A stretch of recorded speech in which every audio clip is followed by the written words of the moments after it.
आज हम चर्चा करेंगे संपत्ति के मूल अधिकार जो कि संविधान से हटा दिया गया है, मूल अधिकारों पर प्रतिबंध और मूल अधिकारों के क्रियान्वयन हेतु संसद के द्वारा विधि निर्माण की शक्ति पर। अर्थात हम अनुच्छेद 31, अनुच्छेद 33, अनुच्छेद 34 और आखिरी अनुच्छेद 35 पर चर्चा करेंगे। अनुच्छेद 31 में संपत्ति के अधिकार से संबंधित प्रावधान थे और अनुच्छेद 33 और 34 में मूल अधिकारों पर प्रतिबंध लगाए गए हैं। प्रतिबंध किस पर लगाए गए हैं? जो व्यक्ति राज्य सेवा में कार्य करते हैं उन पर, और किसी क्षेत्र विशेष में रहने वाले लोगों पर प्रतिबंध लगाए गए हैं। और अनुच्छेद 35 में मूल अधिकारों को क्रियान्वयन हेतु संसद के द्वारा विधि निर्माण की शक्ति दी गई है।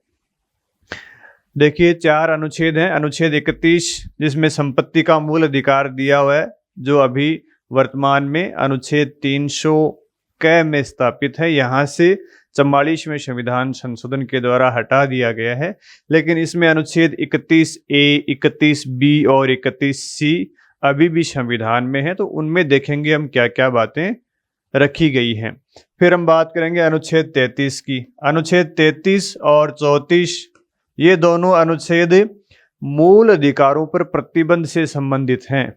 अनुच्छेद 33 में किस पर प्रतिबंध लगाया गया है? राज्य कर्मियों पर, जो राज्य सेवा में काम करते हैं कर्मचारी अधिकारी, उन पर प्रतिबंध लगाता है। और अनुच्छेद 34 क्षेत्र विशेष में रहने वाले लोगों पर प्रतिबंध लगाता है। किसी क्षेत्र विशेष में रहने वाले लोगों के मूल अधिकारों पर प्रतिबंध लगाता है। और अनुच्छेद 35 में है संसद की विधि निर्माण की शक्ति पर चर्चा करेंगे। तो यहाँ 31 में संपत्ति का मूल अधिकार, 33 और 34 मूल अधिकारों को प्रतिबंधित करने वाले प्रावधान दिए गए हैं, और अनुच्छेद 35 में संसद की विधि निर्माण की शक्ति दी गई है। चलिए सबसे पहले बात करते हैं अनुच्छेद 31 की। अनुच्छेद 31 में संपत्ति का मूल अधिकार दिया हुआ है। अनुच्छेद 31 में अनुच्छेद 31(1), अनुच्छेद 31(2) और फिर प्रथम संविधान संशोधन द्वारा जोड़े गए थे अनुच्छेद 31A, अनुच्छेद 31B और अनुच्छेद 31C। ये दोनों प्रावधान प्रथम संविधान संशोधन के द्वारा जोड़े गए थे, और ये प्रावधान 25वें संविधान संशोधन के द्वारा जोड़ा गया था। ये प्रथम संविधान संशोधन 1951 के द्वारा जोड़े गए थे। और अनुच्छेद 31(1) और 2 मूल संविधान में थे, और ये 25वें संविधान संशोधन अधिनियम के द्वारा 1971 में जोड़े गए थे। और अनुच्छेद 31A में संपत्ति का अधिकार दिया गया है, संपत्ति का मूल अधिकार दिया गया है। ये अपने मूल संविधान में ही था। और अनुच्छेद 31(2) मूल संविधान में था, जिसमें राज्य किसी व्यक्ति की संपत्ति ले सकता है, राज्य किसी व्यक्ति की संपत्ति अर्जित कर सकता है। ये प्रावधान इसमें दिया गया है।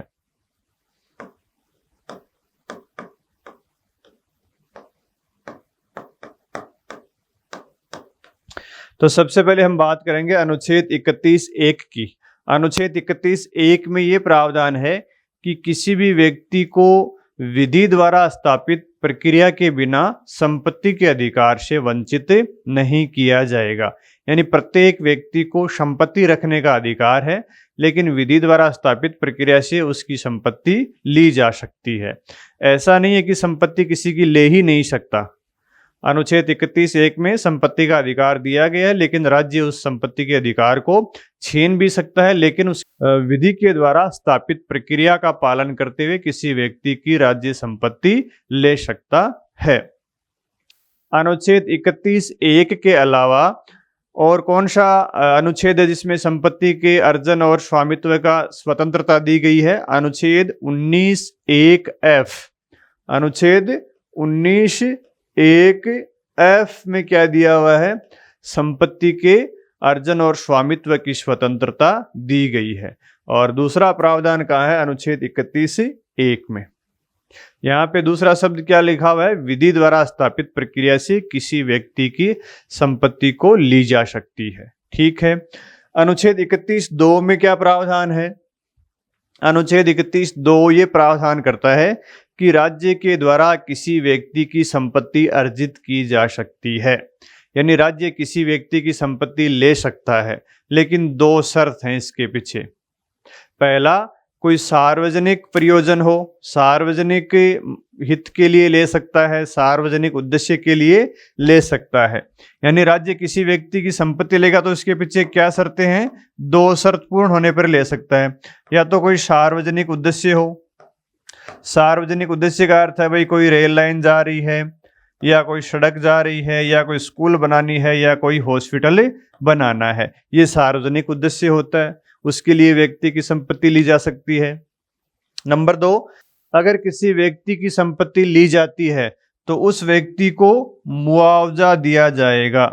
क्या दिया जाएगा, उसको मुआवजा दिया जाएगा। ये दो शर्तें हैं जिनके आधार पर किसी भी व्यक्ति की संपत्ति राज्य ले सकता है।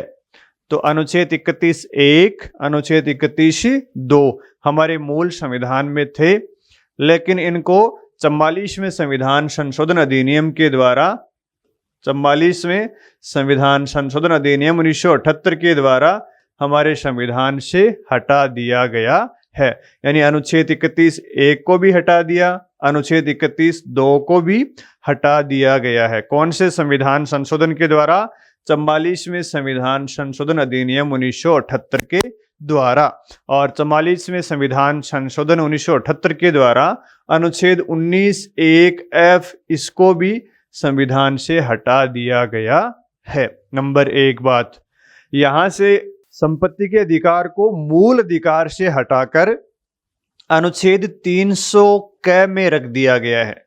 वह अनुच्छेद 31(1) को हटा दिया और ये संपत्ति का जो अधिकार है इसको कहाँ रख दिया गया है, इस संपत्ति के अधिकार को यहां से हटाकर अनुच्छेद 300(क) में रख दिया गया है, या 300(a) बोल सकते हैं। 44वें संविधान संशोधन के द्वारा यहां से इसको हटाया 31(1) और 2 को, और कहाँ रख दिया, अनुच्छेद 300(क) में। यानी संपत्ति के अधिकार को मूल अधिकार की श्रेणी से हटाकर इसको 300(क) के अंतर्गत संवैधानिक अधिकार या कानूनी अधिकार बना दिया गया है। भाई हमारे जो अनुच्छेद भाग 3 या अनुच्छेद 12 से 35 में जो अधिकार हैं वो तो मूल अधिकार हैं। बाकी संविधान में कहीं भी कोई अधिकार दिया हुआ है तो उसको हम कानूनी अधिकार या वैधानिक अधिकार या संवैधानिक अधिकार भी कह सकते हैं, क्योंकि संविधान में लिखा हुआ है इसलिए उसको संवैधानिक अधिकार बोल सकते हैं। कानूनी अधिकार इसलिए बोलते हैं कि जो भी कोई अधिकार दिया होता है उसको कानून के द्वारा ही अपन हटा सकते हैं, कानून के द्वारा ही छीन सकते हैं, बिना कानून के किसी अधिकार को छीन नहीं सकते। तो भाग 3 के अलावा जो भी अधिकार हैं, जहां भी अधिकार हैं, वो कानूनी अधिकार या संवैधानिक अधिकार उनको बोल सकते हैं। तो संपत्ति का अधिकार 44वें संविधान संशोधन के द्वारा मूल अधिकार की श्रेणी से हटकर कहाँ आ गया, 300(क) के अंतर्गत कानूनी अधिकार बन गया है। कानूनी बोल सकते हैं या वैधानिक बोल सकते हैं या संवैधानिक अधिकार भी बोल सकते हैं। क्या क्या नाम बोल सकते हैं इसको, कानूनी अधिकार, संवैधानिक अधिकार या वैधानिक अधिकार बोल सकते हैं। और 300(क) में जोड़कर ये प्रावधान कर दिया कि किसी व्यक्ति को कानून के द्वारा ही संपत्ति के अधिकार से वंचित किया जा सकता है। तो ये तो हो गई बात 44वें संविधान संशोधन की, जिसमें इन दोनों प्रावधानों को हटा दिया। अब सवाल ये उठता है कि ये संपत्ति के अधिकार को मूल अधिकार की श्रेणी से हटाया क्यों। इसको हटाने के पीछे नीति निर्देशक तत्वों को माना जाता है। आप जानते हो हमारे संविधान के भाग 4 में नीति निर्देशक तत्व दिए गए हैं, और नीति निर्देशक तत्व के माध्यम से हमारे देश में कल्याणकारी राज्य की स्थापना की गई है। और नीति निर्देशक तत्व हमारे देश के शासन के मूलभूत तत्व हैं। अनुच्छेद 37 में ये कहा गया है कि नीति निर्देशक तत्व शासन के मूलभूत तत्व हैं, जिनको सरकार विधि के माध्यम से या नीति के माध्यम से लागू करवाएगी। विधि बनाकर या नीति के माध्यम से इन तत्वों को लागू करवाना राज्य का कर्तव्य होगा। इसका मतलब ये है कि नीति निर्देशक तत्वों को लागू करवाना किसका कर्तव्य है? राज्य का कर्तव्य है। और नीति निर्देशक तत्वों में सामाजिक और आर्थिक अधिकार दिए गए हैं। आप जानते हो, जब हमारा देश स्वतंत्र हुआ था उस समय आर्थिक आधार पर विषमता बहुत ज़्यादा थी, असमानता बहुत ज़्यादा थी। कुछ लोगों के पास संपत्ति बहुत ज़्यादा थी, कुछ लोगों के पास खाने पीने का संसाधन भी नहीं था। और हमारे संविधान के अनुच्छेद 39 बी और सी में ये लिखा हुआ है कि समाज के जो संसाधन हैं, भौतिक संसाधन हैं, इनका बंटवारा इस प्रकार होना चाहिए जिससे सभी लोगों की भलाई हो। अनुच्छेद 39 सी में ये लिखा हुआ है कि धन का और उत्पादन के साधनों का एक जगह केंद्रीकरण नहीं हो, यानी कुछ ही लोगों के पास धन ज्यादा एकत्रित नहीं हो और समाज के जो भौतिक संसाधन हैं उसका सबकी भलाई के लिए बंटवारा होना चाहिए। तो ये दो प्रावधान नीति निर्देशक तत्व में दिए गए हैं 39 बी और सी में। तो उनको लागू करवाना राज्य का कर्तव्य था। दूसरी तरफ असमानता बहुत ज़्यादा थी और जो लोगों के पास संपत्ति थी वो किस रूप में थी? भूमि के रूप में थी, जमीन के रूप में थी। तो इसलिए सरकार ने नीति निर्देशक तत्वों को लागू करवाने के लिए और विषमता को समाप्त करने के लिए भूमि सुधार कानून बनाने शुरू किए और जमींदारी प्रथा का उन्मूलन करने का कार्य शुरू किया, जिससे लोगों के बीच में संपत्ति का उचित बंटवारा कर सके। तो जब लोगों की भूमि और संपत्ति ली जा रही थी राज्य के द्वारा, जब उनको समान रूप से सबके मध्य बांटा जा रहा था, तो कुछ लोग न्यायालय में चले गए, कहा कि संपत्ति रखना हमारा मूल अधिकार है और आप हमारी संपत्ति ले रहे हो। तो सरकार के सामने दोहरा संकट खड़ा हो गया। एक तो लोगों के मूल अधिकार का हनन हो रहा था, मामले न्यायालय में जा रहे थे, और दूसरी तरफ सरकार को सामाजिक न्याय भी करना था। सामाजिक न्याय का अर्थ है समाज के जो संसाधन हैं उनका लोगों में उचित बंटवारा करना। तो ये समस्या खड़ी हो गई। इसके कारण सरकार ने संपत्ति के अधिकार को धीरे धीरे सीमित करने का प्रयास किया और बाद में जाकर इसको पूर्ण रूप से समाप्त कर दिया। जब संपत्ति के अधिकार को लेकर न्यायपालिका और व्यवस्थापिका या संसद के मध्य ज्यादा टकराव बढ़ गया तो सरकार ने संपत्ति के अधिकार को समाप्त ही कर दिया। तो सबसे पहले सरकार ने क्या किया? एकदम से संपत्ति के अधिकार को समाप्त नहीं किया, पहले संपत्ति के अधिकार को धीरे धीरे सीमित करने का प्रयास किया था। और सीमित करने का प्रयास किया था अनुच्छेद 31(1) और 31(b) द्वारा, 31(a) और 31(b) के द्वारा। अनुच्छेद 31(a) को प्रथम संविधान संशोधन 1951 के द्वारा जोड़ा गया था और अनुच्छेद 31(b) को भी, यानी ये दोनों प्रावधान प्रथम संविधान संशोधन अधिनियम 1951 के द्वारा जोड़े गए थे। और प्रथम संविधान संशोधन आप जानते हो हमारे संसद में एक सदन ही था उस समय। जब प्रथम संविधान संशोधन हुआ था तो संसद का एक ही सदन था। दो सदन तो कब बने थे? 1952 में बने थे। 1951 में एक ही सदन था। तो आइए देखते हैं अनुच्छेद 31(a) में क्या प्रावधान किए गए थे। अनुच्छेद 31(a) के द्वारा क्या प्रावधान संविधान में जोड़े गए थे? जब देश आजाद हुआ था उस समय संपत्ति किस रूप में थी? किसी के पास जमींदारी थी, किसी के पास खान थी, किसी के पास कोई रियासत थी। तो 31(a) के द्वारा इन्हीं चीजों को संपत्ति के अधिकार से बाहर करना शुरू कर दिया और सरकार के द्वारा संपत्ति के अधिकार पर शिकंजा कसना शुरू कर दिया। और 31(a) में यही प्रावधान जोड़े गए थे कि किसी के पास जमीन है, किसी के पास कोई जमीन है, या किसी के पास कोई खान की लीज है, या किसी के पास कोई कंपनी है, कंपनी का स्वामित्व है, तो इन चीजों को सरकार ले सकती है। और इनको लेने के लिए अगर सरकार के द्वारा कोई कानून बनाया जाता है तो वो कानून मूल अधिकारों का हनन नहीं करेगा। ये प्रावधान 31A के द्वारा जोड़ दिया गया था। अर्थात अगर इन संसाधनों को सरकार लेती है, किसी की जमीन लेती है, किसी की खान या लीज लेती है, या किसी की कंपनी सरकार के द्वारा अपने स्वामित्व में ली जाती है और इसके लिए कोई विधि का निर्माण करती है सरकार, तो वो विधि मूल अधिकारों का उल्लंघन नहीं माना जाएगा। ये प्रावधान 31A के द्वारा जोड़ दिया गया। यानी इन चीजों को लेने के लिए सरकार विधि बना सकती है और उस विधि को मूल अधिकारों के विरुद्ध नहीं माना जाएगा। यानी संपत्ति के अधिकार को थोड़ा सीमित किया गया 31A के द्वारा। और 31B के द्वारा क्या किया गया? 31B के द्वारा नवी अनुसूची जोड़ दी गई। संविधान में नवी अनुसूची जोड़ दी गई। इससे पहले संविधान में 8 ही अनुसूची थी। प्रथम संविधान संशोधन द्वारा एक अनुसूची और जोड़ दी, नवी अनुसूची। नवी अनुसूची प्रथम संविधान संशोधन 1951 के द्वारा जोड़ी गई थी। नवी अनुसूची का क्या मतलब है?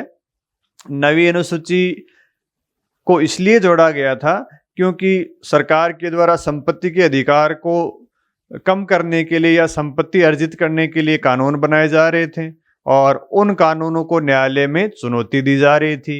यानी उन कानूनों का न्यायिक पुनरावलोकन हो रहा था। न्यायिक पुनरावलोकन का अर्थ है सरकार या व्यवस्थापिका के द्वारा बनाए गए कानून की न्यायालय के द्वारा जांच की जा रही थी कि वो कानून मूल अधिकारों का उल्लंघन कर रहे हैं या नहीं कर रहे हैं। नवी अनुसूची को इसलिए जोड़ा गया था ताकि सरकार के द्वारा या संसद के द्वारा बनाए गए कानूनों को न्यायिक पुनरावलोकन से बचाया जा सके। और नवी अनुसूची जोड़कर ये प्रावधान कर दिया कि अगर किसी कानून को नवी अनुसूची में डाल देंगे तो उस कानून का न्यायिक पुनरावलोकन नहीं होगा। अगर कोई कानून सरकार के द्वारा बनाया गया है, वो कानून मूल अधिकारों का उल्लंघन करता है और इस कानून को अगर नवी अनुसूची में डाल देंगे तो उस कानून का न्यायिक पुनरावलोकन नहीं हो सकता। यानी सरकार कानून किसके लिए बना रही थी? जमींदारी उन्मूलन के लिए, भूमि सुधार के लिए, और वो कानून लोगों के मूल अधिकार से टकरा रहे थे। तो उन जमींदारी उन्मूलन कानून और भूमि सुधार जैसे कानूनों को नवी अनुसूची में डाल दिया और कह दिया गया कि इन कानूनों का अब न्यायिक पुनरावलोकन नहीं होगा, न्यायालय इन कानूनों की जांच नहीं करेगा। तो अनुच्छेद 31B में नवी अनुसूची जोड़ दी और नवी अनुसूची जोड़कर ये कह दिया कि नवी अनुसूची में डाले गए कानून अगर मूल अधिकार का उल्लंघन करते हैं तो भी ये कानून अवैध नहीं होंगे, न्यायालय इनकी जांच नहीं कर सकता। इसका मतलब अब 31A और B के द्वारा संपत्ति के अधिकार को और सीमित कर दिया गया था। अगर किसी की जमीन ले लेंगे और कानून के द्वारा और उस कानून को नवी अनुसूची में डाल देंगे तो वो व्यक्ति कुछ नहीं कर सकता, उसकी जमीन सरकार ले लेगी। तो ये प्रावधान जोड़ा था 31B में नवी अनुसूची के माध्यम से। फिर आता है अनुच्छेद 31C। अनुच्छेद 31C 25वें संविधान संशोधन के द्वारा 1971 में जोड़ा गया था। अनुच्छेद 31C के द्वारा ये प्रावधान जोड़ दिया कि अनुच्छेद 39B और C को लागू करने के लिए, अनुच्छेद B और C को लागू करने के लिए मूल अधिकारों के अनुच्छेद 14, 19 और 31 का उल्लंघन किया जा सकता है। उल्लंघन किया जा सकता है। अनुच्छेद 39B को लागू करते समय अगर किसी मूल अधिकार का हनन होता है, मूल अधिकार सीमित होता है तो हो जाता है, इससे कोई प्रभाव नहीं पड़ेगा। प्रभावी कौन रहेगा? अनुच्छेद 39B और C ज्यादा प्रभावी रहेगा, मूल अधिकार इसके नीचे रहेंगे। यानी 25वें संविधान संशोधन के द्वारा नीति निर्देशक तत्वों को मूल अधिकारों से प्राथमिक माना गया है।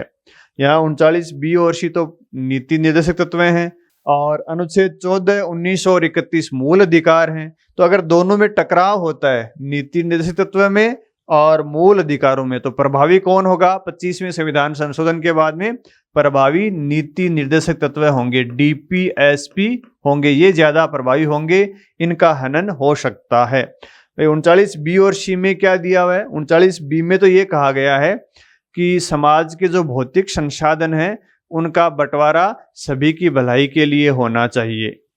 और 39 सी में क्या कहा गया है कि धन और उत्पादन के साधनों का केंद्रीकरण कुछ व्यक्तियों के हाथ में नहीं होना चाहिए, यानी कुछ ही लोगों के पास ज्यादा पैसे नहीं होने चाहिए। पैसे समाज में सब लोगों के पास होने चाहिए, धन का केंद्रीकरण नहीं होना चाहिए। तो धन का केंद्रीकरण रोकने के लिए और समाज के जो भौतिक संसाधन हैं उनका बंटवारा करने के लिए अगर सरकार कोई कानून बनाती है और वो कानून इनका उल्लंघन करती है, यानी संपत्ति के अधिकार का उल्लंघन करती है, अनुच्छेद 19 के अंतर्गत संपत्ति अर्जन और स्वामित्व की स्वतंत्रता का उल्लंघन करती है और विधि के समक्ष समानता का उल्लंघन होता है, इसको लागू करने के लिए तो हो जाए। ज्यादा प्राथमिक कौन रहेंगे? डीपीएस में ही प्राथमिक रहेंगे। नीति निर्देशक तत्व प्रभावी होंगे, इनका उल्लंघन हो सकता है। ये प्रावधान 31 सी में 25वें संविधान संशोधन के द्वारा जोड़ा गया था। इसके बाद में 31 सी में 42वें संविधान संशोधन के द्वारा एक परिवर्तन और किया गया था। यानी ये प्रावधान तो जोड़े गए थे 25वें संविधान संशोधन के द्वारा, और 42वें संविधान संशोधन के द्वारा क्या प्रावधान जोड़ दिया इसमें? 42वें के द्वारा कह दिया गया कि भाई सभी नीति निर्देशक तत्व, सभी नीति निर्देशक तत्व, सभी नीति निर्देशक तत्व को लागू करने के लिए अनुच्छेद 14, 19 और 31 का उल्लंघन किया जा सकता है। यानी 25वें के द्वारा तो कहा गया कि अनुच्छेद 39 बी और सी ज्यादा प्रभावी होंगे, किससे? 14, 19 और 31 से। 42वें के द्वारा यह कह दिया गया कि सिर्फ यही नहीं, सभी नीति निर्देशक तत्व किससे प्रभावी होंगे? अनुच्छेद 14, 19 और 31 से। अनुच्छेद 36 से लेकर अनुच्छेद 51 तक जो नीति निर्देशक तत्व दिए गए हैं उन सभी को लागू करने के लिए अनुच्छेद 14, 19 और 31 का उल्लंघन किया जा सकता है। यानी सभी नीति निर्देशक तत्व और मूल अधिकारों में टकराव होता है तो प्रभावी कौन होगा? नीति निर्देशक तत्व ज्यादा प्रभावी होंगे, मूल अधिकार उनसे द्वितीयक रहेंगे। लेकिन इस प्रावधान को जो 42वें संविधान संशोधन के द्वारा जोड़ा गया था, इसको न्यायालय के द्वारा अवैध घोषित कर दिया गया था। तो वर्तमान में क्या स्थिति है? वर्तमान में 39 बी और सी को लागू करने के लिए ही सिर्फ 14, 19 और 31 का उल्लंघन किया जा सकता है। बाकी नीति निर्देशक तत्वों को लागू करने के लिए इन मूल अधिकारों का हनन नहीं हो सकता। और अब वर्तमान में कौन से अनुच्छेद बचे हुए हैं? अनुच्छेद 31 में 31A, 31B और 31C। अनुच्छेद 31B में आप जानते हो नवीं अनुसूची से संबंधित प्रावधान जोड़ा गया है। अनुच्छेद 31C में नीति निर्देशक तत्वों को प्रभावी बनाया गया है, किस पर? मूल अधिकारों पर। तो ये प्रावधान संपत्ति के अधिकार में थे, जिसमें आपको मैंने बता दिया है। अब अपन देखते हैं अनुच्छेद 33। संपत्ति का अधिकार तो इतना ही था, ये प्रावधान तो इसमें हटा दिया गया है, बाकी ये 3 अवशेष इसके बचे हुए हैं। अब हम चर्चा करेंगे अनुच्छेद 33 और 34 की। अनुच्छेद 33 और 34 दोनों ही अनुच्छेद मूल अधिकारों पर प्रतिबंध की बात करते हैं। अनुच्छेद 33 किस पर प्रतिबंध की बात करता है? राज्य कर्मियों पर। और अनुच्छेद 34 किस पर प्रतिबंध की बात करता है? क्षेत्र विशेष में रहने वाले लोगों के मूल अधिकारों पर प्रतिबंध की बात करता है। यानी अनुच्छेद 33 राज्य या सरकारी कर्मचारियों पर प्रतिबंध की बात करता है, अनुच्छेद 34 किसी क्षेत्र विशेष में रहने वाले लोगों के मूल अधिकारों पर प्रतिबंध की बात करता है। तो पहले हम ये देखेंगे, उसके बाद में अनुच्छेद 35 पर चर्चा करेंगे। तो आइए देखते हैं अनुच्छेद 33 पहले। अनुच्छेद 33, अनुच्छेद 33, अनुच्छेद 33, अनुच्छेद 33 किस पर प्रतिबंध की बात करता है? सुरक्षा बलों में काम करने वाले कर्मचारियों पर प्रतिबंध की बात करता है। सुरक्षा बलों में काम करने वाले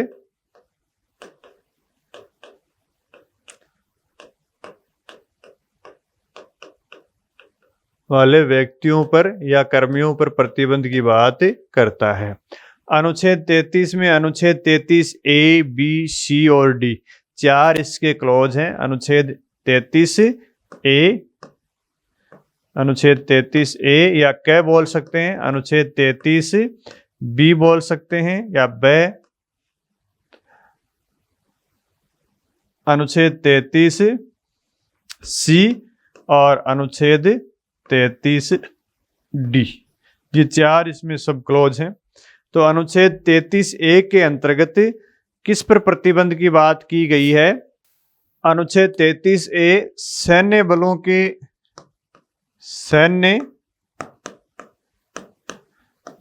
के सदस्यों पर प्रतिबंध की बात करता है। सैन्य बल के सदस्यों पर प्रतिबंध की बात करता है। अनुच्छेद 33 बी लोक व्यवस्था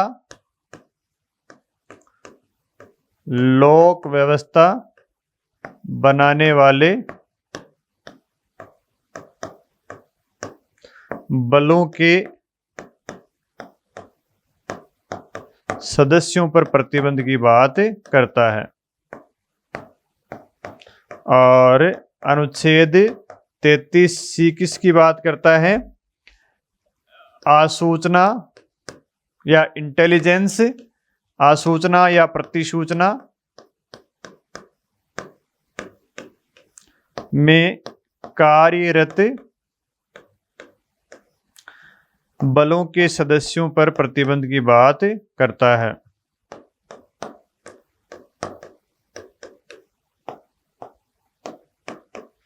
और अनुच्छेद 33 डी किस पर प्रतिबंध की बात करता है? संचार तंत्र में तैनात कर्मचारियों पर प्रतिबंध की बात करता है। संचार तंत्र को व्यवस्थित रखने वाले कर्मचारियों पर प्रतिबंध की बात करता है। अब आपको ये बात समझ में आ गई होगी कि अनुच्छेद 33 किन किन पर प्रतिबंध की बात करता है। क्या आपने कभी किसी पुलिस वाले को हड़ताल करते हुए देखा है, या पुलिस वालों को धरना प्रदर्शन करते हुए देखा है, या सेना के अधिकारियों को नारेबाजी करते हुए देखा है, या किसी आईबी या रो इनके या मिलिट्री इंटेलिजेंस के अधिकारियों को प्रेस कॉन्फ्रेंस करते हुए देखा है, या कोई किताब लिखते हुए देखा है? नहीं देखा। इसका मतलब है ये प्रतिबंध इन्हीं लोगों पर लगाए गए हैं। ऐसे लोग जो हमारे देश की सुरक्षा कर रहे हैं, सीमा पर और आंतरिक क्षेत्र में लोक व्यवस्था बनाए रखने वाले बल, यानी पुलिस हो गया, बीएसएफ हो गई, और हमारी बाहरी सीमा की सुरक्षा करने वाले बलों में जो लोग काम करते हैं, या इंटेलिजेंस विंग में जो लोग काम करते हैं, रो में जो काम करते हैं, या इन बलों के लिए जो संचार के साधनों का संचालन करते हैं, उन लोगों पर प्रतिबंध की बात करता है अनुच्छेद 33। तो देखिए अनुच्छेद 33 ए में सैन्य बलों के सदस्यों पर प्रतिबंध। सैन्य बल का मतलब है भाई आर्मी। सैन्य बल में कौन आएगा? आर्मी आ जाएगी, नेवी आ जाएगी और एयरफोर्स आ जाएगी। सैन्य बल में कौन आएगा? आर्मी, नेवी और एयरफोर्स। यानी अनुच्छेद 33 एक के द्वारा कौन से बलों के सदस्यों पर प्रतिबंध लगाया गया है? आर्मी के सदस्यों पर, नेवी के सदस्यों पर और एयरफोर्स के जो सैनिक हैं, जो अधिकारी हैं, या एयरफोर्स, नेवी, आर्मी में काम करने वाले जितने भी कर्मचारी हैं, उन कर्मचारियों के मूल अधिकारों पर प्रतिबंध अनुच्छेद 33 एक के द्वारा लगाया गया है। अब प्रतिबंध क्यों लगाया गया है? ताकि सेना में अनुशासन बना रहे, लोग अपने कर्तव्य का पालन आराम से कर सकें। अगर सेना में, फोर्स में अनुशासन नहीं होगा तो इतनी बड़ी सेना काम नहीं कर पाएगी। उच्च अधिकारियों के जब आदेश आते हैं निचले अधिकारियों को, तो वो न तो कारण पूछते हैं उनको, न उनको मना कर सकते हैं, सिर्फ एक ही काम कर सकते हैं, वो उस आदेश का पालन करेंगे। तो इसलिए अनुशासन सेना में जरूरी है, कर्तव्य पालन भी इन बलों में जरूरी है। इसलिए इन लोगों के मूल अधिकारों पर प्रतिबंध की बात की गई है। तो अनुच्छेद 33A आर्मी, नेवी और एयरफोर्स के सदस्यों पर प्रतिबंध की बात करता है। फिर देखते हैं अनुच्छेद 33B किस पर प्रतिबंध की बात करता है। अनुच्छेद 33B लोक व्यवस्था बनाए रखने वाले बलों के सदस्यों पर प्रतिबंध की बात करता है। लोक व्यवस्था कौन बनाए रखता है? पुलिस। कौन बनाए रखता है? Police, BSF। ये लोग क्या बनाए रखते हैं? लोक व्यवस्था बनाए रखते हैं। यानी हमारे देश के अंदर जो लोक व्यवस्था होती है, व्यवस्था बनाए रखने का, कानून को लागू करवाने का काम कौन करती है? पुलिस करती है। तो पुलिस के जो जवान होते हैं या सिपाहियों को आपने कभी हड़ताल करते हुए देखा है, धरना प्रदर्शन करते हुए देखा है? नहीं देखा। इसका मतलब उनके मूल अधिकारों पर प्रतिबंध लगाया गया है। भाई लोक व्यवस्था संभालने का काम पुलिस करती है, और पुलिस वाले जब की ड्यूटी लगाए तो वो कहते कि मुझे तो आने जाने का मन कर रहा है, मुझे घूमने का मन कर रहा है, भाषण देने का मन कर रहा है, मुझे कोई संघ बनाना है। क्या आपने कभी पुलिस का संघ देखा है? कोई सर जैसे अन्य संगठन होते हैं, विद्यार्थियों के होते हैं, टीचर के होते हैं, किसानों के संगठन होते हैं, वैसे आपने पुलिस के, आर्मी के, BSF के संघ नहीं देखे होंगे, क्योंकि उन पर यह प्रतिबंध लगाया गया है कि आप इस प्रकार के जो संगठन, संघ का निर्माण नहीं कर सकते। तो लोक व्यवस्था बनाए रखने वाले बलों पर प्रतिबंध लगाया गया 33B में। आर्मी, नेवी, एयरफोर्स पर प्रतिबंध लगाया 33A में। और 33C में किस पर प्रतिबंध लगाया गया है?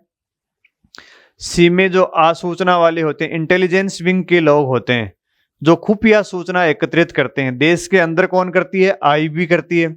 इंटेलिजेंस ब्यूरो का आपने नाम सुना होगा। देश के बाहर कौन काम करती है? RAW करती है, research and analysis wing. RAW का एजेंट है, IB का एजेंट है। और इसी प्रकार मिलिट्री का अपना इंटेलिजेंस सिस्टम होता है, जिसको क्या बोलते हैं? AMI, मिलिट्री इंटेलिजेंस विंग अलग होती है। तो RAW या IB या AMI के जो लोग होते हैं, जो एजेंट होते हैं, जो इंटेलिजेंस सूचना प्राप्त करते हैं, ये सूचना प्राप्त सीधे अपने अधिकारियों को देते हैं। कभी भी प्रेस में नहीं देते हैं, कभी भी टीवी वाले को नहीं बताते हैं, रेडियो वाले को नहीं बताते हैं, या किसी पत्रकार को नहीं बता सकते। यानी इनकी अभिव्यक्ति की आज़ादी पर प्रतिबंध लगाया गया है। अगर इनको किसी प्रकार की सूचना मिलती है, कहीं से इनपुट मिलता है, तो उसको थोड़ी टीवी वाले को बता देंगे। ये कभी टीवी वाले को, अखबार वाले को नहीं बताएंगे, ये अपने संगठन के उच्च अधिकारियों को बताएंगे। फिर आता है अनुच्छेद 33D में। भाई आर्मी का मान लो, नेवी का मान लो, पुलिस का मान लो, या RAW, IB, इनका एक संचार तंत्र होता है, रेडियो सिस्टम होता है इनका, जिसको ऑपरेटर ऑपरेट करते हैं, मैसेजों का आदान प्रदान करते हैं। भाई पुलिस का भी होता है, आपने सुना होगा, वायरलेस पुलिस वाले के हाथ में रहता है। आर्मी का भी वायरलेस सिस्टम होता है, नेवी का भी वायरलेस सिस्टम होता है। यानी जो इनका संचार तंत्र है, उस संचार तंत्र में काम करने वाले जो कर्मी होते हैं, उनके भी मूल अधिकारों पर प्रतिबंध लगाया जाता है अनुच्छेद 33D के द्वारा। तो इस प्रकार कहने का मतलब ये है कि अनुच्छेद 33 किस पर प्रतिबंध लगाता है? सुरक्षा बलों में काम करने वाले लोगों के मूल अधिकारों पर प्रतिबंध लगाता है। और इसके लिए संसद ने कई विधियां भी बनाई हैं। जैसे कुछ विधियों को अपन देखें, जैसे आर्मी एक्ट है, आर्मी एक्ट बनाया हुआ है, आर्मी एक्ट 1950 है, जो आर्मी के लिए है। नेवी एक्ट बनाया गया है, नेवी एक्ट बनाया गया 1950 में। एयरफोर्स एक्ट बनाया गया है, एयरफोर्स एक्ट 1950 में बनाया गया है। पुलिस एक्ट बनाया गया है इसी प्रकार। तो इस प्रकार जो सैन्य बलों के सदस्य हैं, उनके मूल अधिकारों को सीमित करने के लिए या प्रतिबंधित करने के लिए सरकार के द्वारा ये कानून भी बनाए गए हैं। फिर देखते हैं अनुच्छेद 34। अनुच्छेद 34 में किस पर प्रतिबंध लगाया गया है?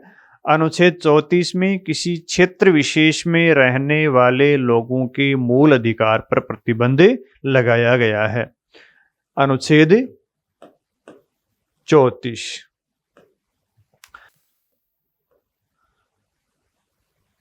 क्षेत्र विशेष में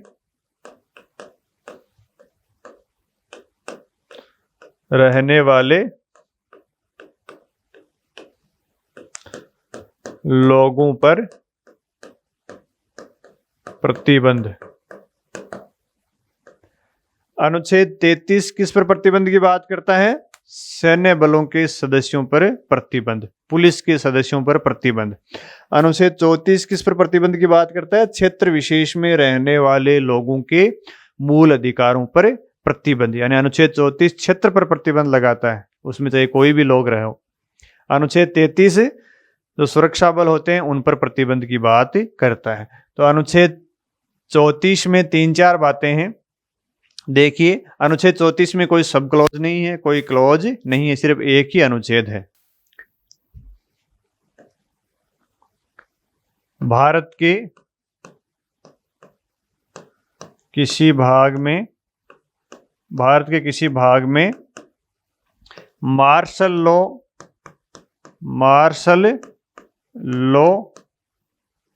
लागू हो, भारत के किसी भाग में मार्शल लॉ लागू हो तो इसे बनाए रखने वाले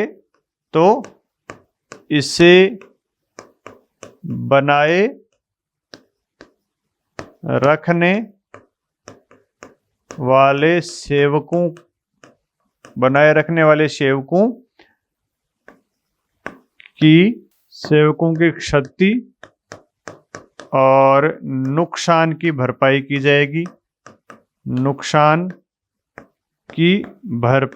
जाएगी।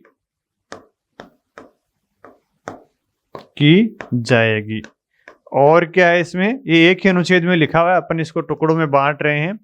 और लिखा हुआ है कि जहां मार्शल लॉ लागू है वहां पर इन सैन्य बलों के द्वारा या सेवकों के द्वारा की गई कार्रवाई, सेवकों के द्वारा या कर्मियों के द्वारा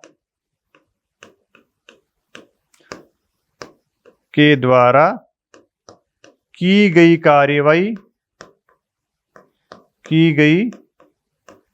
कार्रवाई वैध ठहराई जाएगी। और इसके लिए संसद विधि का निर्माण करेगी। इसके लिए संसद क्या करेगी? विधि का निर्माण करेगी। संसद विधि का निर्माण करेगी। तो देखिए अनुच्छेद 34 में क्या बात लिखी गई है। अनुच्छेद 34 में ये एक ही अनुच्छेद है, सिर्फ हमने इसको टुकड़ों में इसलिए बांटा है ताकि समझ में आ जाए। अनुच्छेद 34 ये कहता है कि भारत के किसी भाग में अगर मार्शल लॉ लागू है तो मार्शल लॉ को लागू करने के लिए जो सैन्य बलों के लोग वहां तैनात किए गए हैं उनकी कोई नुकसान होता है या कोई उनको क्षति होती है तो उसकी भरपाई की जाएगी। भारत के किसी क्षेत्र में सैन्य अधिनियम लागू है और उसको लागू करने वाले जो कर्मी हैं उनको अगर किसी प्रकार का नुकसान होता है, उनकी क्षति होती है, उनकी मृत्यु होती है, अपंग होते हैं, तो उसकी भरपाई की जाएगी। नंबर 1 बात।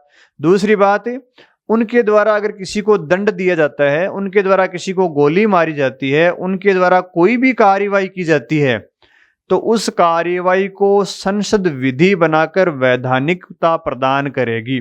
उनके द्वारा की गई किसी भी कार्रवाई को संसद वैध ठहराएगी और इसके लिए संसद विधि का निर्माण करेगी। यानी संसद विधि का निर्माण करेगी। क्यों करेगी? ताकि जहां मार्शल लॉ लागू है वहां पर सैन्य कर्मियों के द्वारा कोई भी कार्रवाई की जाती है उसको वो विधि के द्वारा वैध ठहरा देगी। और मार्शल लॉ के दौरान किसी व्यक्ति को नुकसान होता है, किसी सैन्य बल के सदस्य को जो मार्शल लॉ लागू करवाने के कार्य में लगा हुआ है, तो उसको कोई नुकसान होता है, कोई क्षति होती है, उसकी मृत्यु होती है, अपंग होता है, तो उसके नुकसान की भरपाई की जाती है। भाई भरपाई नहीं करेंगे तो ऐसे कौन व्यक्ति मृत्यु के सामने जाएगा, कौन व्यक्ति लड़ाई करने जाएगा? इसलिए उन व्यक्तियों के नुकसान की भरपाई की बात की गई है। उन व्यक्तियों के द्वारा किसी प्रकार का भी कार्य किया जाता है, चाहे किसी को गोली मारो, किसी की पिटाई करो, किसी को हिरासत में लो, कुछ भी कार्य उनके द्वारा किया जाता है वो कार्य संसद विधि बनाकर वेद बना देगी। तो इस प्रकार अनुच्छेद 34 में किसी क्षेत्र विशेष में मार्शल लॉ लागू किया जाता है। और मार्शल लॉ लागू कौन करेगा? या तो भारत का राष्ट्रपति करेगा किसी क्षेत्र विशेष में, या भारत का किसी राज्य का राज्यपाल करेगा। मार्शल लॉ का मतलब होता है लोक व्यवस्था बनाए रखने का काम किसका होता है? सिविल प्रशासन का होता है, नागरिक प्रशासन का होता है। लेकिन कई बार जो हमारा नागरिक प्रशासन होता है, सिविल प्रशासन होता है, वो लोक व्यवस्था बनाए रखने में असमर्थ होता है, तो फिर वहां पर सैन्य विधि लागू की जाती है, मार्शल लॉ लागू किया जाता है। उस क्षेत्र विशेष का प्रशासन सेना को सौंप दिया जाता है, उसको बोलते हैं मार्शल लॉ या सैन्य अधिनियम। तो मार्शल लॉ का मतलब अगर किसी क्षेत्र विशेष में लोक व्यवस्था बनाए रखने में वहां का स्थानीय प्रशासन असक्षम होता है या असमर्थ होता है, तो उस क्षेत्र विशेष का प्रशासन सेना को सौंप दिया जाता है और सेना उस क्षेत्र विशेष का प्रशासन पूरा संभालता है। तो सेना उस प्रशासन संभालता है उस क्षेत्र का, तो सेना के पास असीमित अधिकार आ जाते हैं। और ये घोषणा कौन करता है कि उस क्षेत्र का प्रशासन सेना संभालेगी? इसकी घोषणा या तो भारत का राष्ट्रपति करेगा या भारत के किसी राज्य का राज्यपाल घोषणा करेगा कि इस क्षेत्र का प्रशासन सेना संभालेगी। यानी मार्शल लॉ लागू करने की घोषणा कौन करता है? भारत का राष्ट्रपति करेगा या भारत का राज्यपाल करेगा। और अनुच्छेद 34 में कहा गया कि संसद क्या बनाएगी? विधि का निर्माण करेगी। तो संसद ने ऐसी विधि बनाई भी है। आपने नाम सुना होगा अप्सपा का, AFSPA, अप्सपा 1958। ये जो कानून है ये अनुच्छेद 34 को प्रभावी बनाने के लिए बनाया गया है, भारत की संसद के द्वारा बनाया गया। पूरा नाम क्या है? Armed forces special power act. Armed forces special power act 1958। इसको बोलचाल की भाषा में अप्सपा भी बोलते हैं। क्या बोलते हैं? अप्सपा 1958। और आपने इरोम शर्मिला का नाम सुना होगा, मणिपुर की महिला थी जिसने कई सालों तक अप्सपा के विरुद्ध भूख हड़ताल की थी। उसके बाद में उन्होंने चुनाव लड़ा था विधानसभा का मणिपुर में, लेकिन उनके 200-250 वोट ही आए थे। तो उन्होंने इसी कानून के विरुद्ध अपना अनशन किया था। कई सालों तक उन्होंने, लगभग 20-25 सालों तक अनशन किया था, लेकिन जब वो चुनाव में उतरी तो लोगों ने उनको वोट ही नहीं दिए थे। तो यहाँ पे अप्सपा यानी हिंदी में बोल सकते हैं अपन आर्म्ड फोर्सेज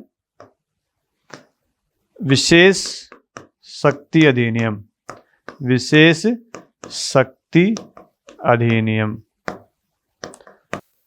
ये अधिनियम जब बना था तो उसके बाद में जम्मू कश्मीर और मणिपुर में लागू किया गया था। इस कानून के द्वारा जो सैन्य बलों के लोग हैं उनको बहुत ज़्यादा पावर दी जाती है, स्पेशल पावर दी जाती है। अगर वो किसी को गोली मार दें, अगर वो किसी को हिरासत में ले लें बिना पूछताछ के, किसी के घर को गिरा दें, किसी के घर की रात को तलाशी ले लें, किसी की गाड़ी को जब्त कर लें, तो उनको कोई पूछने वाला नहीं है। ये बात कहाँ लिखी गई है? इस अनुच्छेद 34 में ही लिखी गई है। देखो, लोक सेवकों के द्वारा की गई किसी भी कार्यवाही को वैध ठहराया जाएगा। किसके द्वारा? संसद की विधि के द्वारा। और संसद ने इसके लिए विधि कौन सी बनाई? अप्सपा बनाया। तो अप्सपा एक कठोर कानून है। इसमें जो सैन्य बलों के लोग होते हैं उनको बहुत ज़्यादा शक्ति मिल जाती है और वो जो भी कार्य करते हैं वो किसी न्यायालय के प्रति उत्तरदायी नहीं होते हैं। किसी भी व्यक्ति की रात को तलाशी ले लें, दिन में ले लें, गिरफ्तार कर लें, गोली मार दें, तो उसको किसी न्यायालय के विरुद्ध में उत्तरदायी नहीं ठहराया जाएगा। जबकि पुलिस अगर किसी व्यक्ति के साथ ऐसा करती है तो पुलिस को न्यायालय के प्रति उत्तरदायी ठहराया जाएगा। लेकिन इस कानून के अंतर्गत सैन्य बलों को विशेष सुरक्षा दी गई है, उनको किसी न्यायालय के प्रति उत्तरदायी नहीं ठहराया जाता। तो इसको लेकर मानव अधिकार कार्यकर्ता विरोध करते हैं कि भाई ये तो हमारे मूल अधिकारों का हनन है, मानव अधिकारों का हनन है। इस प्रकार के कानून किसी राज्य में लंबे समय तक नहीं लागू किए जा सकते। लेकिन सरकार का तर्क ये है कि वे हमारी देश की सुरक्षा और अखंडता की रक्षा करने के लिए इस प्रकार के कानून जरूरी हैं, क्योंकि आतंकवाद की समस्या है, घुसपैठियों की समस्या है। इस प्रकार की समस्याओं का सामना करने के लिए सेना के पास इस प्रकार के कानून होने चाहिए, ताकि उनका मनोबल ऊंचा रहे और वो बिना किसी डर और झिझक के आतंकवादियों के खिलाफ, घुसपैठियों के खिलाफ कार्रवाई कर सकें। इसलिए सरकार ने इन तर्कों के आधार पर इस कानून को लागू किया है। जबकि मानवाधिकार कार्यकर्ता कहते हैं कि इस कानून के द्वारा सैन्य बल अपनी शक्तियों का दुरुपयोग करते हैं। इस कानून को राज्य प्रायोजित आतंकवाद की संज्ञा भी दी गई है। जो कई मानवाधिकार कार्यकर्ता जो इसका विरोध करते हैं, उन्होंने इसको राज्य प्रायोजित आतंकवाद भी कहा है। तो अनुच्छेद 34 किसी क्षेत्र विशेष में रहने वाले लोगों के मूल अधिकारों को प्रतिबंधित करता है। अब हम बात करेंगे अनुच्छेद 35 की।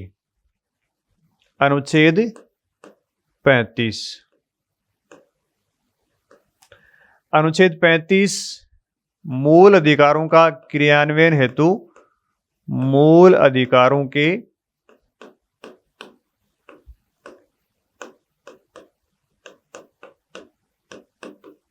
क्रियान्वयन हेतु संसद को विधि बनाने की शक्ति देता है। हेतु संसद को विधि बनाने की शक्ति देता है।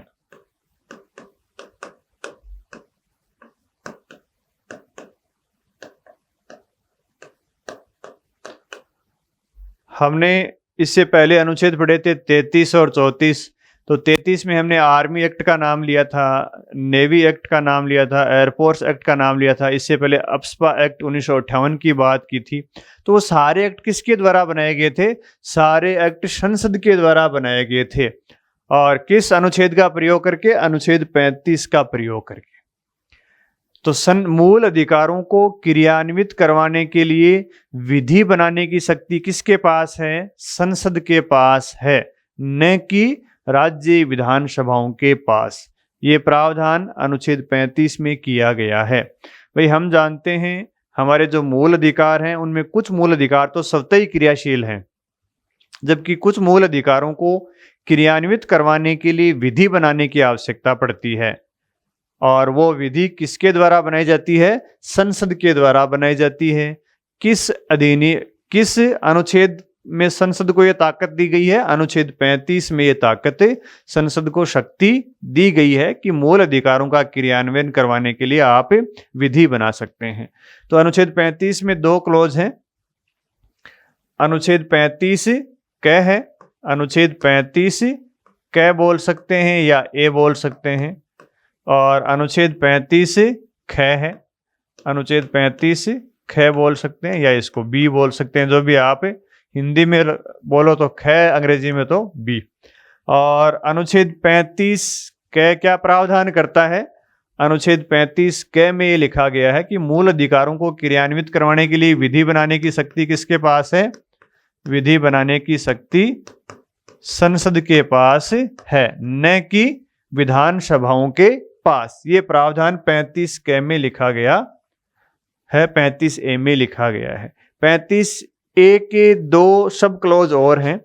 35 ए के 2 सब क्लॉज और हैं, जिसका क्या नाम है? 35 क फर्स्ट और 35 क सेकंड, यानी 35 क सेकंड। और ये हो गया 35 क फर्स्ट। 35 क फर्स्ट। आपको अनुच्छेद 16(3) याद होगा, जिसमें हमने भूमिपुत्र की बात की थी, सन्स ऑफ सॉयल की बात की थी, जिसमें हमने ये कहा था कि किसी राज्य में नौकरी के लिए उस राज्य का निवासी होने की योग्यता का कानून बनाया जा सकता है। और वो कानून किसके द्वारा बनाया जाता है? वो कानून संसद के द्वारा बनाया जाता है। और ये प्रावधान यहाँ भी लिखा गया है कि अनुच्छेद 16(3) को प्रभावी बनाने के लिए, यानी किसी राज्य में निवास संबंधी योग्यता का प्रावधान करने के लिए संसद विधि बना सकती है।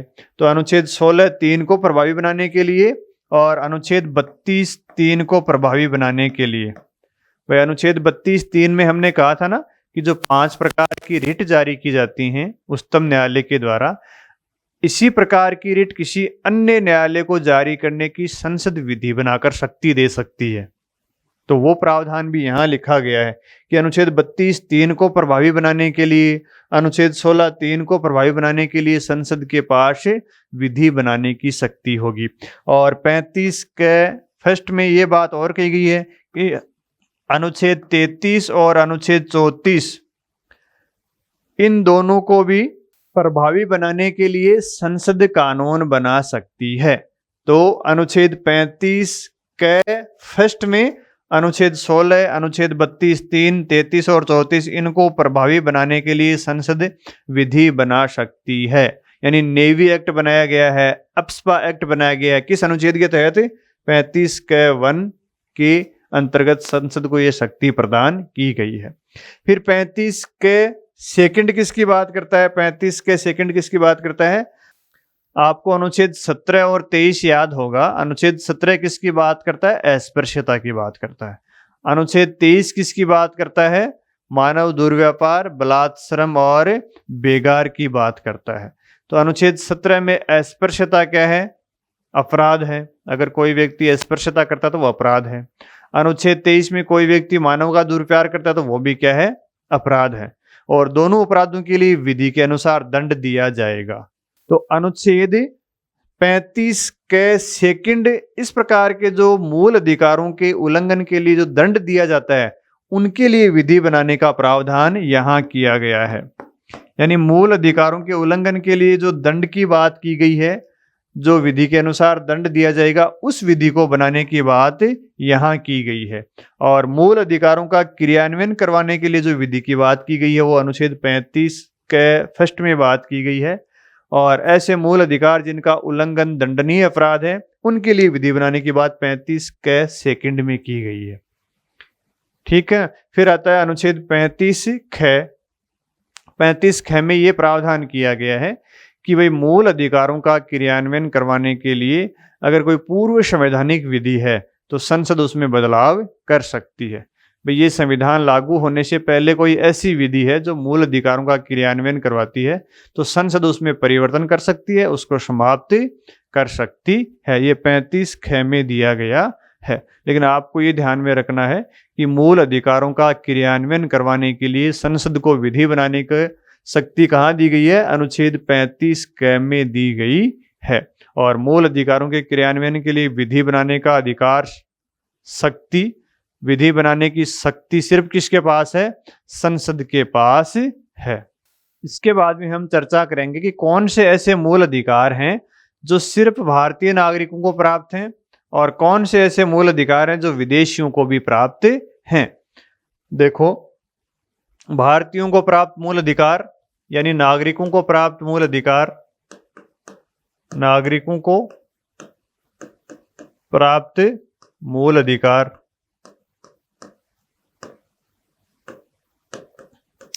या भारतीय नागरिकों को प्राप्त मूल अधिकार और विदेशियों को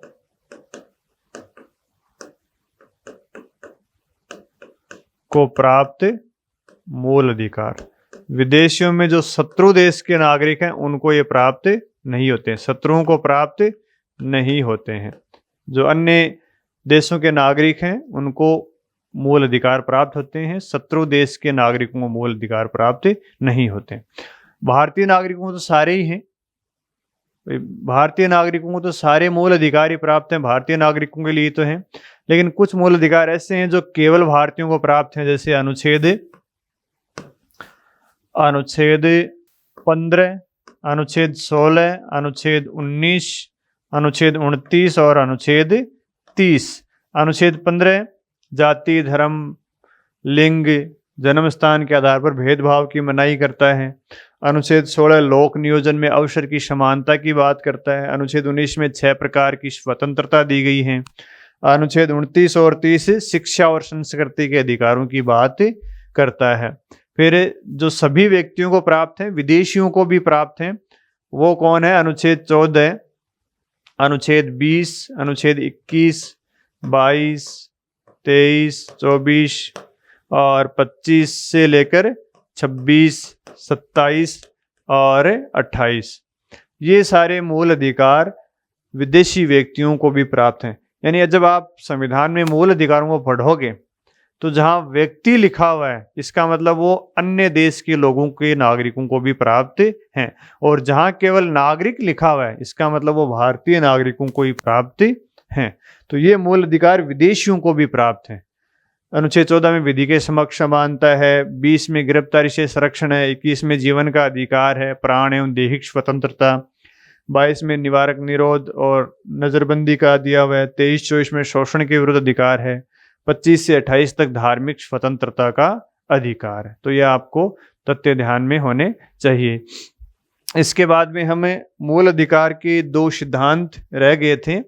एक तो है परित्याग का सिद्धांत, परित्याग का सिद्धांत यानी waiver, doctrine of waiver, doctrine of waiver. परित्याग का सिद्धांत क्या है? परित्याग के सिद्धांत का अर्थ है कि हम मूल अधिकारों को त्याग नहीं सकते। कोई व्यक्ति ऐसा नहीं कह सकता कि मुझे ये मूल अधिकार नहीं चाहिए। इसीलिए तो मूल हैं। मूल अधिकार फंडामेंटल क्यों है, इतने मूल क्यों हैं कि कोई व्यक्ति ये कह दे कि मुझे ये मूल अधिकार नहीं चाहिए, ऐसा हम नहीं कर सकते। तो इसको क्या बोलते हैं? परित्याग का सिद्धांत बोलते हैं कि कोई व्यक्ति मूल अधिकारों का त्याग नहीं कर सकता। कोई व्यक्ति क्या नहीं कर सकता? मूल अधिकारों का त्याग नहीं कर सकता, मूल अधिकारों को छोड़ नहीं सकता। मूल अधिकारों को कोई व्यक्ति त्याग क्यों नहीं कर सकता?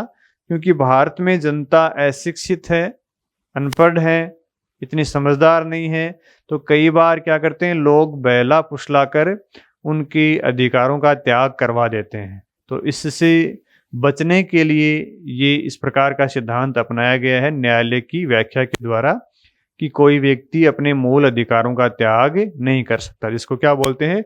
डॉक्ट्रिन ऑफ वीवर बोलते हैं। डॉक्ट्रिन ऑफ वीवर यानी परित्याग का सिद्धांत बोलते हैं।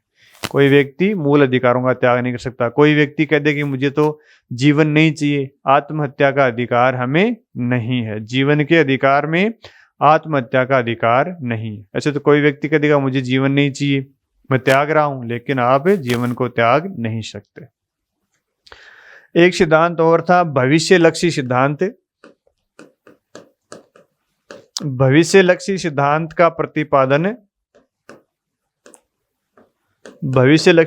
का प्रतिपादन गोलकनाथवाद में किया गया था। गोलकनाथवाद 1967 में। गोलकनाथवाद में सुप्रीम कोर्ट ने यह कहा था कि मूल अधिकारों में किसी भी आधार पर संशोधन नहीं हो सकता, यानी मूल अधिकारों का संशोधन किया ही नहीं जा सकता। मूल अधिकार इतने महत्वपूर्ण हैं कि संसद के द्वारा इनमें किसी प्रकार का संशोधन नहीं किया जा सकता। लेकिन गोलकनाथवाद जब आया था 1967 में, इससे पहले कुछ मूल अधिकारों का संशोधन कर दिया था। जैसे हमने अनुच्छेद 31A 31B पढ़ा था, उसमें संपत्ति के अधिकार को सीमित किया गया था, और यहाँ कह रहे थे कि मूल अधिकारों का संशोधन नहीं किया जा सकता, जबकि मूल अधिकारों का संशोधन पहले किया जा चुका था। तो इससे बचने के लिए ये कहा गया कि जो गोलकनाथ ने जो बात कही है कि मूल अधिकारों का संशोधन नहीं हो सकता, ये बात इस फैसले आने के बाद में लागू होगी, पहले से लागू नहीं होगी। यानी न्यायालय के द्वारा जो फैसला दिया गया था वो फैसला देने के बाद में लागू होगा। पहले जो संशोधन कर दिए थे मूल अधिकारों में, उन पर ये लागू नहीं होगा। अगर इस बात को हम पहले से लागू कर दें, बैकडेट से लागू कर दें, तो पूरी व्यवस्था छिन्न भिन्न हो जाती है। इसलिए अगर कोई फैसला निर्णय आने के बाद में या फैसला आने के बाद में वो लागू होता है तो उसको क्या बोलते हैं? भविष्य लक्ष्य निर्णय बोलते हैं। तो गोलकनाथ में जो फैसला दिया गया था, न्यायालय के द्वारा निर्णय दिया गया था कि मूल अधिकारों में संशोधन नहीं होगा, वो आगे से लागू हुआ था, पीछे से लागू नहीं हुआ था। यानी 1951 से लागू नहीं हुआ था, वो 1967 के बाद में ही लागू हुआ था। इसको क्या बोलते हैं? भविष्य लक्ष्य सिद्धांत बोलते हैं। आप जानते हो हमारे संविधान के भाग 3 में मूल अधिकार दिए गए हैं, लेकिन कुछ अधिकार भाग 3 के बाहर भी हैं। तो ऐसे कौन से अधिकार हैं जो भाग 3 के बाहर हैं? भाग 3 के बाहर अधिकार कौन से हैं? यानी व्यक्तियों को ऐसे कौन से अधिकार प्राप्त हैं जो भाग 3 के बाहर हैं, मूल अधिकार वाले पार्ट में नहीं है? अनुच्छेद 265 में एक अधिकार दिया गया है कि किसी विधि के प्राधिकार के बिना कर नहीं लगा जाएगा। किसी विधि के बिना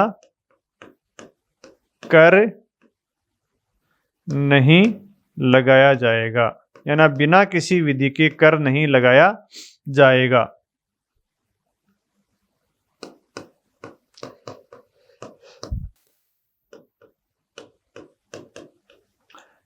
किसी विधि के बिना कर नहीं लगाया जाएगा, ये अधिकार दिया गया अनुच्छेद 265 में। अनुच्छेद 300 क में दिया गया है कि बिना विधि के संपत्ति के अधिकार से वंचित नहीं किया जाएगा। बिना विधि के संपत्ति के अधिकार से वंचित नहीं किया जाएगा, यानी विधि के द्वारा ही किसी व्यक्ति को संपत्ति ली जा सकती है, बिना विधि के संपत्ति नहीं ली जा सकती। अनुच्छेद 301 में कहा गया कि अनुच्छेद 301 में कहा गया है कि भारत में सर्वत्र अबाध रूप से व्यापार वाणिज्य करने की स्वतंत्रता है। व्यापार और वाणिज्य की स्वतंत्रता है, ये अधिकार दिया गया है अनुच्छेद 301 में। और अनुच्छेद 326 में मतदान का अधिकार दिया गया है कि प्रत्येक व्यक्ति को मतदान करने का अधिकार होगा। तो ये मूल अधिकार हमारे संविधान के भाग 3 में, ये अधिकार हमारे संविधान के भाग 3 के बाहर दिए गए हैं। अब एक सवाल ये उठता है कि मूल अधिकारों में संशोधन हो सकता है या नहीं हो सकता? तो मूल अधिकारों में संशोधन हो सकता है। संसद अपनी संविधायी शक्ति का प्रयोग करते हुए मूल अधिकार के किसी भी भाग में संशोधन कर सकती है, लेकिन संसद की संशोधन करने की शक्ति पर एक प्रतिबंध लगाया गया है। किसका प्रतिबंध है? वो आधारभूत ढांचे का। आधारभूत ढांचे का प्रतिबंध संसद के संशोधन की शक्ति पर लगाया गया है। आधारभूत ढांचे का सिद्धांत केशवानंद भारतीवाद में दिया था। केशवानंद भारतीवाद 1973 में न्यायालय के द्वारा दिया गया था और कहा कि संसद संविधान के उन भागों में संशोधन नहीं कर सकती जो भाग मूलभूत ढांचे या आधारभूत ढांचे के भाग हैं। यही बात हमारे मूल अधिकारों पर लागू होती है कि संसद कौन से मूल अधिकारों में संशोधन कर सकती है? तो भाई उत्तर है, संसद उन भागों में संशोधन कर सकती है मूल अधिकारों के जो आधारभूत ढांचे के भाग नहीं है। हमारे मूल अधिकारों में कुछ अधिकार ऐसे हैं जो आधारभूत ढांचे के भाग बताए गए हैं, तो उन भागों के अलावा संसद किसी भी मूल अधिकार में संशोधन कर सकती है। और कौन सा मूल अधिकार आधारभूत ढांचे का भाग है या नहीं है, ये कौन बताएगा? ये न्यायालय के द्वारा बताया जाता है। जैसे विधि के समक्ष समानता का मूल अधिकार मूल ढांचे का भाग है, संसद इसमें संशोधन नहीं कर सकती। संवैधानिक उपचारों का अधिकार क्या है? मूल ढांचे का भाग है, संसद इसमें संशोधन नहीं कर सकती। प्राण और दैहिक स्वतंत्रता का अधिकार क्या है? मूल ढांचे का भाग है, संसद इसमें संशोधन नहीं कर सकती। समानता का अधिकार क्या है? मूल ढांचे का भाग है, संसद इसमें संशोधन नहीं कर सकती। तो कहने का अर्थ यह है कि संसद संविधान के किसी भी भाग में मूल अधिकार में भी संशोधन कर सकती है, लेकिन मूल अधिकारों के उन प्रावधानों में नहीं कर सकती जो प्रावधान आधारभूत ढांचे के भाग हैं। तो ये कन्फ्यूजन आपके नहीं रहना चाहिए कि संसद मूल अधिकारों में संशोधन नहीं कर सकती। भाई संसद संविधान के किसी भी भाग में संशोधन कर सकती है, लेकिन शर्त यह है कि वो मूल ढांचे का भाग नहीं होना चाहिए। मूलभूत ढांचे का मतलब न्यायालय के द्वारा बताया जाता है, और न्यायालय के द्वारा समय समय पर अनेक निर्णयों में मूलभूत ढांचे के भागों का वर्णन किया जाता है। मूलभूत ढांचा मतलब संविधान के जो बहुत महत्वपूर्ण भाग होते हैं, उनको न्यायालय के द्वारा कई बार मूल ढांचे का भाग बताया जाता है, तो उनमें संसद संशोधन नहीं कर सकती, बाकी संविधान के किसी भी भाग में संशोधन कर सकती है।